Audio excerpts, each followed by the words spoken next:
Hi, Mrs. A. Hi, sweetheart. Ying Ying. Sorry. Okay, so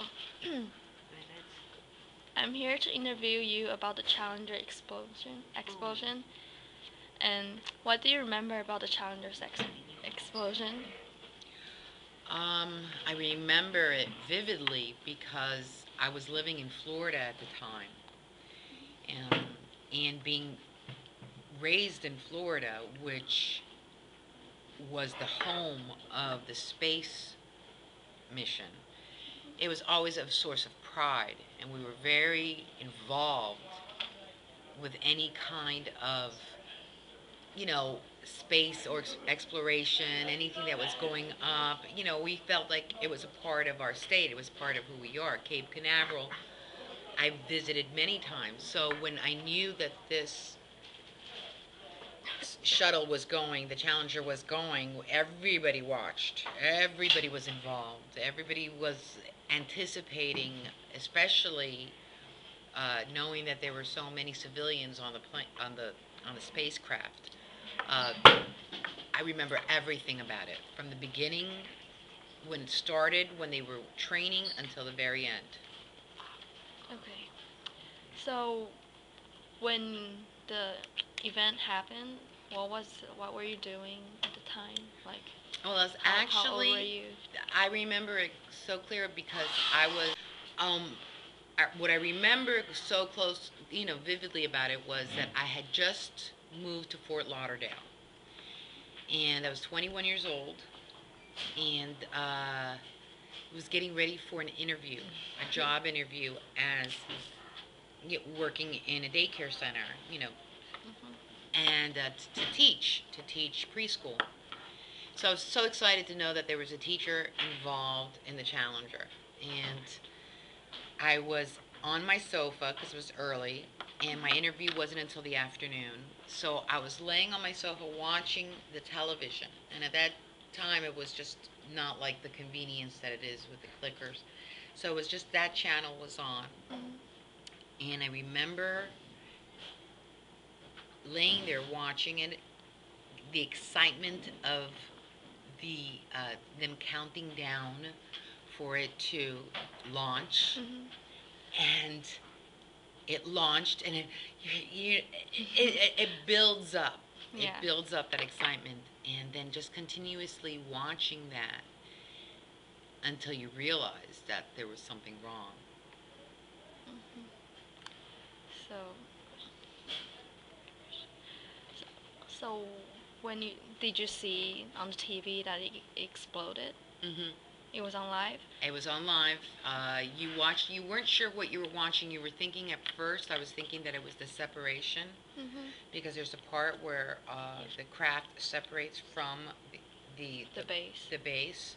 So we weren't sure. So we thought it was the separation, but it never looked like the separation that I normally would see.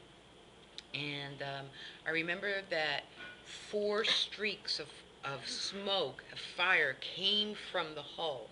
It was almost looked like a star, that it was the middle part, and these four smoke streams poured out. And I was confused by it, and I think so were the announcers, saying, "Oh, that's strange. I've never seen that before." So at this point, we didn't really know that anything was wrong. We just knew that it wasn't an ordinary launch. Okay. So, why do you think what made the accident so shock to people? Like, why are people so? I feel like sometimes they overreact to the situation because. So, I was gonna ask, why did you think? Why do you think? What do you think that made this accident like so shocking to people at that time?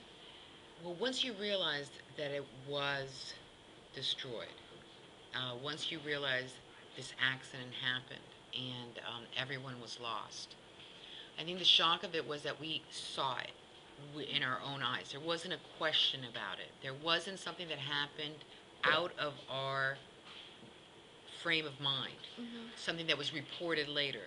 We watched it. We watched it explode. We watched all these people climb on board with such enthusiasm and with such hope, and you connected with them.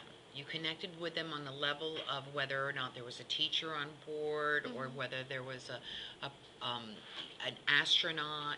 There were you and it could have been you and me.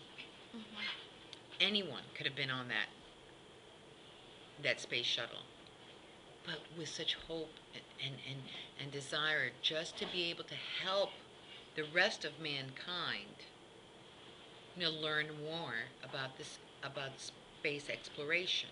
So it was a selfless act. They knew there were risks. All those people there on that shuttle knew that they were risks, but they took that anyway for us, without any compensation. And when people saw that selflessness and it was gone, it was so heartbreaking, so terribly heartbreaking, because you realize that in an instant these people gave up their life for us. And we mourn that. We mourn that. Yeah. So after, what do you think about the crew's sacrifice during the accident? You think do they know that there's a risk that they might, like, something might happen during the flight to the space or whatever? Yeah, absolutely. They all know. I mean, the preparation that they had to undergo to be able to go on this space shuttle was serious. So they realized that there was a chance.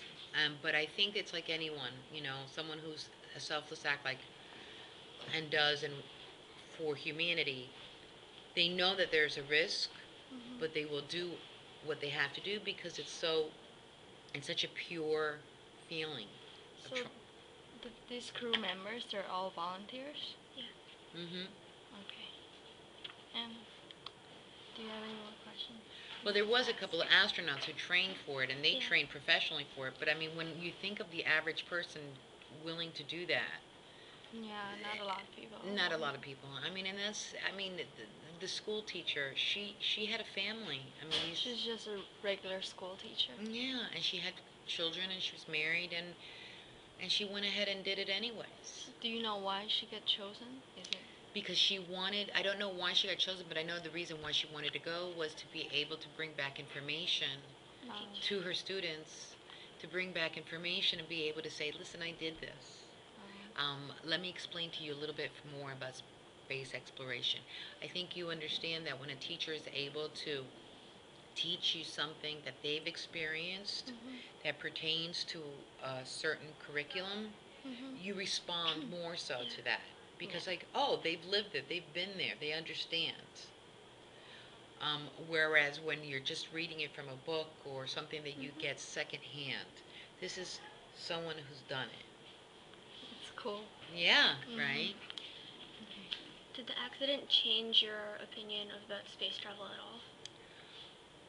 At the beginning it did. I said, we should stop. This is ridiculous. Look at the risks that are taken. But then again, you realize that without those risks, we wouldn't have learned so much about the moon, about planetary exploration.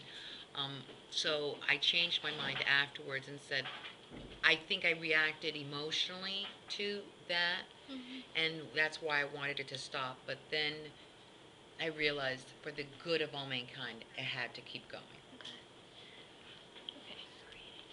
So I think that's it. Thank you, Mrs. A. Oh, my pleasure, Ying. Anytime, okay? Okay.